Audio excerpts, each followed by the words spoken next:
Hello, my name is Maia Carolsfeld, and I'm a graduate student with the University of Edinburgh. And this is my home, Vancouver Island. Vancouver Island is in the northeastern Pacific Ocean, off the west coast of Canada.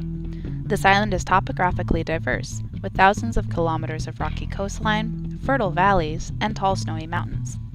It is the second most populated island in all of Canada after the island of Montreal, and is one of the biggest. Nearly 800,000 people live here, most of them in and near Victoria and up the inner east coast to Nanaimo, Parksville, and Campbell River. The climate here is temperate, with an average annual rainfall ranging from about 70 centimeters in the protected Greater Victoria region to 3.7 meters per year in Tofino on the exposed west coast. Vancouver Island is affected by the El Niño Southern Oscillation and Pacific Decadal Oscillation, which both result in well-documented variable climate effects. Anthropogenic climate change is expected to cause more intense climate effects that cannot be explained by those natural variations. So far, temperatures in the region have increased on average by 0.8 degrees Celsius per century. Further climate projections modeled by the Pacific Climate Impacts Consortium, PCIC, suggest that this region will continue to warm by 1.7 to 4.5 degrees Celsius by the end of the 21st century.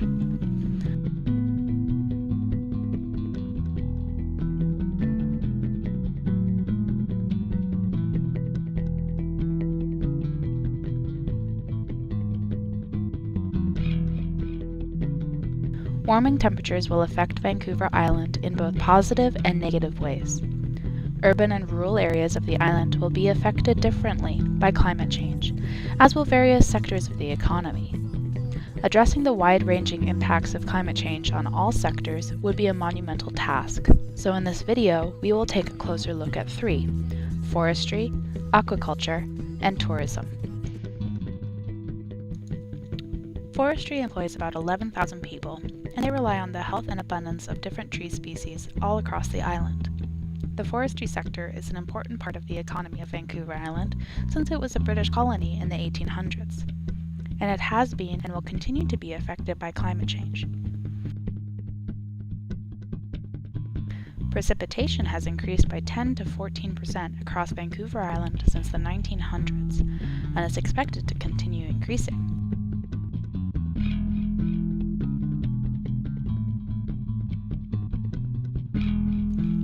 However, most of this increased rainfall is projected to happen in the cooler months of the year, accompanied by drier summers which will increase the risk of droughts. Since the mid-1980s, there has been an increase in frequency and duration of wildfires. These are linked to periods of droughts during summer months, as well as increased winter survival of pest species such as the bark beetle and mountain pine beetle.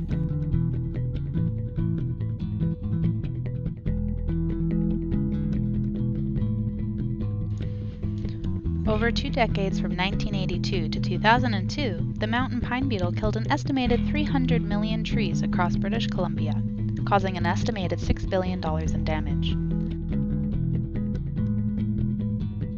The dead trees provided ample supplies of fuel for wildfires caused by lightning strikes and human carelessness, with over 1,500 wildfires per year. Vancouver Island was not spared from this damage and continues to suffer significant numbers of fires each year. Human health has also been negatively affected because of forest fires, some of which spanned the international borders to the United States. Forest fires on Vancouver Island, mainland British Columbia, and in the Pacific Northwest United States all resulted in dangerous levels of air pollution for numerous weeks in the summer of 2018, exceeding the Air Quality Health Index highest rating of 10 in August.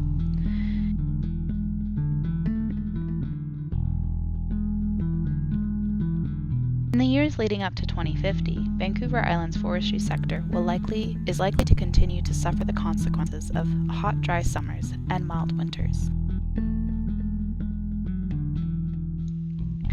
Another sector that will be severely affected by climate change on Vancouver Island is aquaculture. There are 306 aquaculture license holders in the protected inlets around Vancouver Island, raising fish, oysters, and other marine seafoods, with an annual value of $2.2 billion and employing about 14,000 people. Marine biodiversity and ocean health are highly linked to sea surface temperature, which has been shown to have risen by 0.6 to 1.4 degrees Celsius around Vancouver Island between 1935 to 2014. Projections from the 5th IPCC assessment suggest that greater temperature increases should be expected for the region. This is concerning because high sea surface temperatures are linked with lower ocean productivity, affecting marine resources.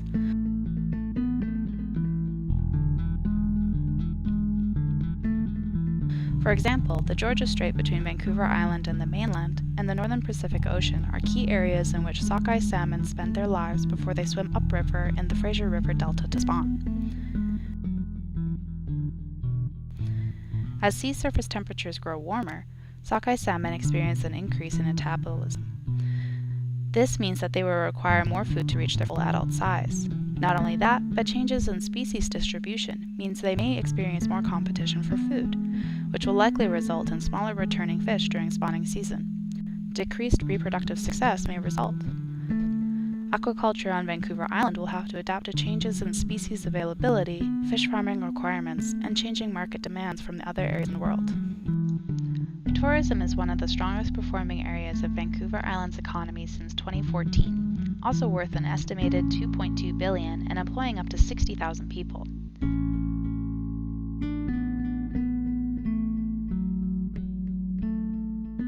This region of Canada is not expected to experience the same levels of extreme summer heat as the interior of the country, so it is possible that an increase in summer tourist traffic can be expected. However, decreased snow depth in the region by 6% per decade indicate winter recreational tourism will likely suffer.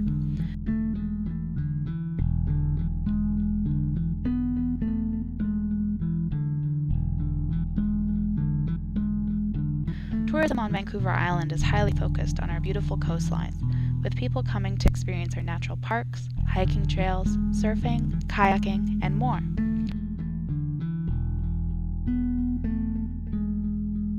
For example, Tofino and Ucluelet, located on the west coast of the island, are home to less than 0.1% of British Columbia's total population. However, 1.3% of BC's tourism jobs and 7.5% of provincial tourism taxes are all derived from the tourist traffic that flocks there year-round.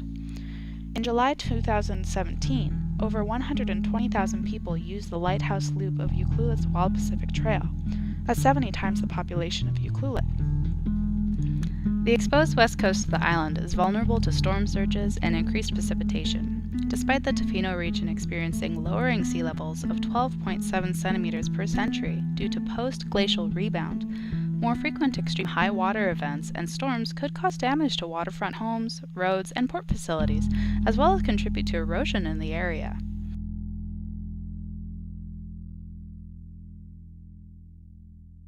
The highly popular downtown harbourfront of Victoria, at the southern tip of the island, has experienced 6.6 centimeters of sea level rise in the last century. This sea level rise is expected to continue at the rate of 1.7 centimeters per century, putting infrastructure, coastal parks, and homes at risk.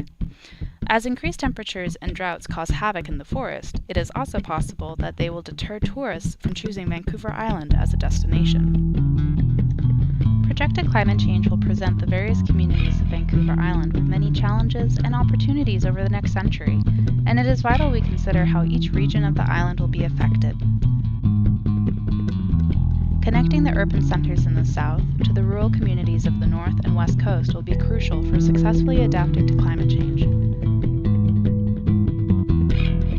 This is an island that not only relies on its natural resources, but also has thriving new technology and service industries. And if we can connect and work together to adapt across all sectors and businesses, we can protect the beauty of Vancouver Island for the generations to come.